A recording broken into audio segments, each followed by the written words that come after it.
12th grade series, The Cipher Labyrinth. Page 1. The Dustless Library. Max stood at the threshold of the oldest room in the entire city, the Dustless Library. No one knew why the place stayed clean despite decades of abandonment, but the brass handle under his glove felt like it had been polished yesterday. He stepped in. The air was dry, like old chalk and faint ink.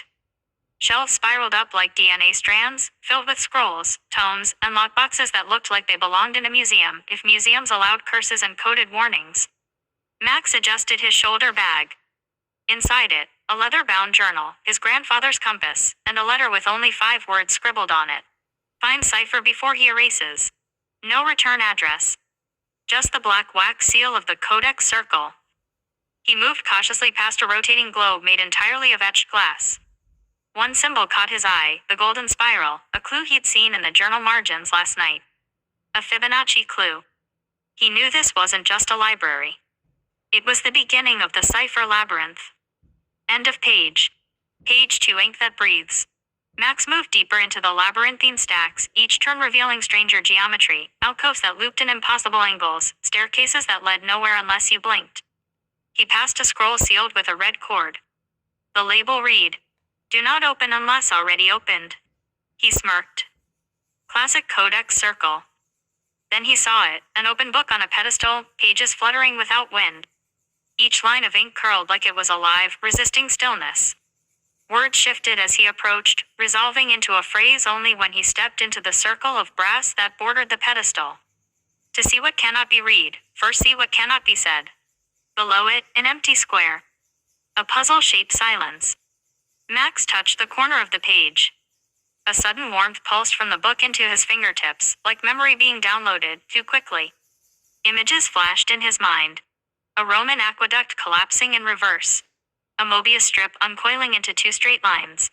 A word in Greek he couldn't pronounce, but somehow understood, Aletheia truth revealed. Then the ink stilled. The page shifted again, and at the bottom appeared. Puzzle 1, the spiral gate, see page 97. His breath quickened. The cipher had started the game. End of page 2. Page 3. The voice beneath the ink. The book snapped shut on its own, expelling a soft gust of warm air, and Max staggered back. Across the room a phonograph began playing, but there was no record. A voice whispered through the horn. "You've passed the spiral. 1 truth down. 10,000 lies remain." Max didn't speak. He knew this voice, too well. It was Cipher. Not a myth. Not a whisper in a scholar's hall. Real. And watching. The room began to shift. The floor tiles rotated like clockwork gears. The shelf nearest him folded into itself, revealing a staircase that hadn't been there before. Above it, a symbol in silver paint, a triangle within a circle, bisected by a lightning bolt. The sign of the second fault. Max didn't hesitate. He descended. Excellent. Story to puzzle page ratio is now randomized, somewhere between 1:1 and 7:1, with story always guiding puzzle purpose. I'll track flow carefully so difficulty builds naturally. Let's dive into page 4. Page 4. The second fault. Each step Max took down the stone staircase dimmed the world above him. The sound of the phonograph dissolved into silence. The only light came from his compass, not glowing, but reflecting an unseen source in perfectly regular pulses. 1, 2, 3. Pause. 1, 2. He reached the base of the stairs, where walls of dark granite rose up like sentinels. On each, symbols were carved, not letters, but roots. Latin, Greek, and Arabic. Words that meant fire, division, memory, silence. At the center of the chamber stood a bronze cube the size of a desk. Every surface was engraved, every face rotating independently like a Rubik's cube made by a philosopher king. Max stepped closer, the compass now still. The cube clicked softly, and then something astonishing happened. One of the faces slid open, revealing a glassy surface beneath. Etched there were 4 words. Language is the oldest trap. Max reached for his journal and flipped to the index.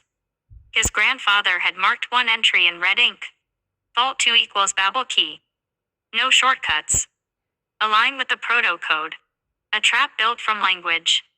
Cipher wasn't just hiding the truth, he was using the way humans learn to bury it. Something began to stir inside the cube. Gears turned inward.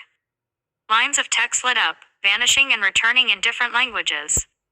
A whisper slithered through the stone. Puzzle 2 awaits. But not here. Max looked behind him. The staircase was gone. End of page 4. Perfect.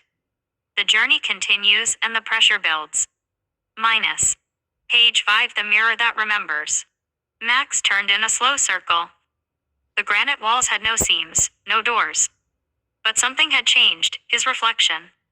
Across from him, embedded in the stone, was a vertical mirror. Except the person staring back at him wasn't the Max of now. It was Max at 10 years old. The reflection blinked. Then it moved, but not in sync with him. The child Max held something in his hands, an abacus made of bone and obsidian. His lips moved, but Max heard nothing. Instead, symbols flickered at the bottom edge of the mirror. Psi Upsilon Chi Eta. Ratio. 12:7. His pulse kicked up. That last ratio, he had seen it in the cipher's correspondence before it went dark. It wasn't math. It was a pattern of judgment, knowledge versus wisdom. Cipher's favorite scale. The reflection boy began tapping beads across the abacus. First 1. Then 5. Then 2 in the center. Then 7 along the bottom rail, a total that shouldn't have fit. The air behind Max shifted. A wall peeled away like a curtain of dust, revealing a narrow passage and the smell of old paper, crushed flowers, and electricity. The mirror faded to black. He stepped forward. And behind him, faint but sharp, the child's voice finally broke through. Max. Don't forget who the cipher used to be. Page 6. The library without a name. The passage narrowed until Max had to turn sideways, the walls brushing his shoulders like the grip of an idea too big for the mind. Then, without warning, it opened. A vast underground chamber stretched out before him, circular, domed, lit only by a central pillar of suspended glass that glowed with cold, blue fire. Bookshelves curled around the walls like ribs. Not a single title adorned their spines. This was the library without a name. He'd heard rumors that the Codex Circle spoke of it in hushed tones, a place where knowledge could only be found if forgotten first.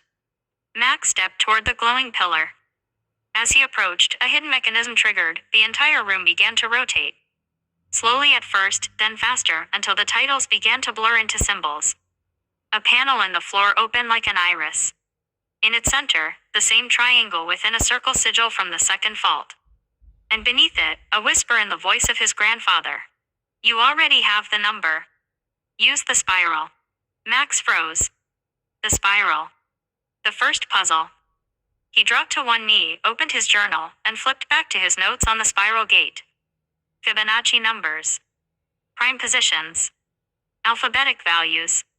U, H, C, K, N, Y, M, L, Y, M. Then he saw it. Positions 3, 5, 7 values, C, N, M. C equals third letter, N equals 14, M equals 13.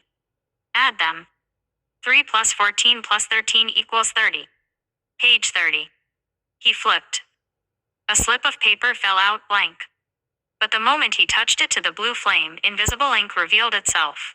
Puzzle 2, the reflection key, page 128. Max exhaled. Not just relief, recognition. The cipher wasn't taunting him anymore. He was teaching him. End of page 6. Absolutely, now that puzzle 2 has deepened the theme of memory, burden, and reflection, we move forward with page 7. Minus. Page 7. Weight of memory. Max pocketed the burned slip of paper and stepped into the rotating floor panel. As soon as both feet touched the iris symbol, the chamber hushed. The book stopped spinning. The air thickened. Then, a drop.